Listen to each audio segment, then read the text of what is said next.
शेतकरी संघाच्या निवडणुकीसाठी रविवारी मतदान झाले.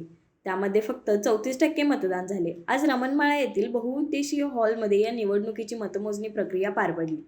एकूण 17 जागांसाठी मतदान झाले. एकूण 28 उमेदवार या निवडणुकीच्या रिंगणात होते. आज झालेल्या मतमोजणीच्या निकालानंतर श्री राजर्षी शाहू शेतकरी विकास आघाडीचे सर्व उमेदवार मोठ्या मताधिक्याने निवडून आले. निवडणुकीचा निकाल कळताच मतमोजणी केंद्राबाहेर विजयी उमेदवारांच्या कार्यकर्त्यांनी फटाक्यांची आतिषबाजी व गुलालाची उधळण करीत एकच जल्लोष केला. या विजयानंतर न्यूज मराठी 24शी बोलताना संघाचे माजी अध्यक्ष व विजयी उमेदवार अमरसिंह माने म्हणाले, आत्ताच शेतकरी सहकारी संघाच्या निवडणुकीचा निकाल जाहीर झाला आणि आमच्या राजर्षी शाहू शेतकरी विकास आघाडीला सभासदांनी भरघोस मताने जवळपास झालेल्या मतदानामध्ये 90% जास्त मतं आमच्या पॅनेलला देऊन आमच्यावर प्रचंड विश्वास दाखवला. त्याबद्दल मी सर्वप्रथम सर्व सभासदांचे आभार मानतो.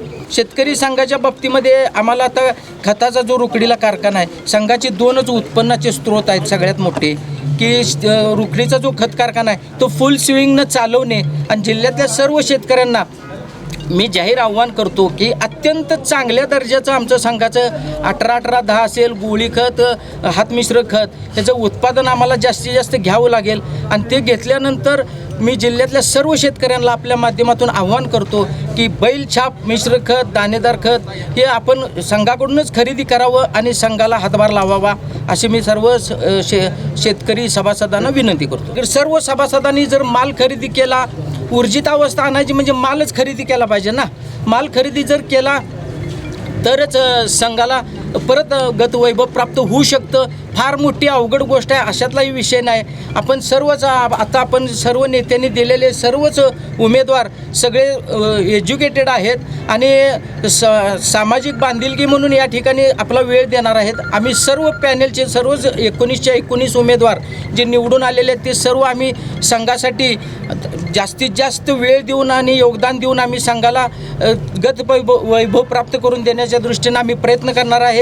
परत एकदा मी जिल्ह्यातल्या सर्वच वरिष्ठ नेत्यांचे, सभासदांचे, कर्मचाऱ्यांचे आणि ज्ञात अज्ञात सर्व लोकांनी ज्यांनी आमच्या पॅनेलला मदत केली आणि आम्हाला इतक्या मोठ्या प्रमाणात यश प्राप्त करून दिलं त्याबद्दल मी आपला सर्वांचा, आमच्या राजर्षी शाहू शेतकरी विकास आघाडीच्या वतीने मी सर्वांचा आभार मानतो. या निवडणुकीचा निकाल हा अपेक्षित असाच लागला असून याबाबत बोलताना माजी अध्यक्ष व विद्यमान विजयी उमेदवार जी.डी. पाटील म्हणाले, शेतकरी सहकारी संघाची जी निवडणूक झाली त्यात जे आम्हाला नेत्यांनी सहकार्य केलं, आता राणीसाहेबांनी सांगितले बाबा ज्या सर्व नेत्यांची आणि सभासदांची आणि सर्व कार्यकर्त्यांनी जी मदत केली त्याबद्दल मी उमेदवारांच्या वतीने त्यांचं स्वागत करतो. आणि वार्ताहर आणि पत्रकार यांनीसुद्धा आम्हाला चांगलं सहकार्य केलं, त्यांचंही मी आभार मानतो. शेतकरी संघ हा अडचणीत आहे. 2 कोटी संचित तोटा आहे. हे तोटा आम्हाला डोक्यावर घेऊन संघ चालवायचा आहे.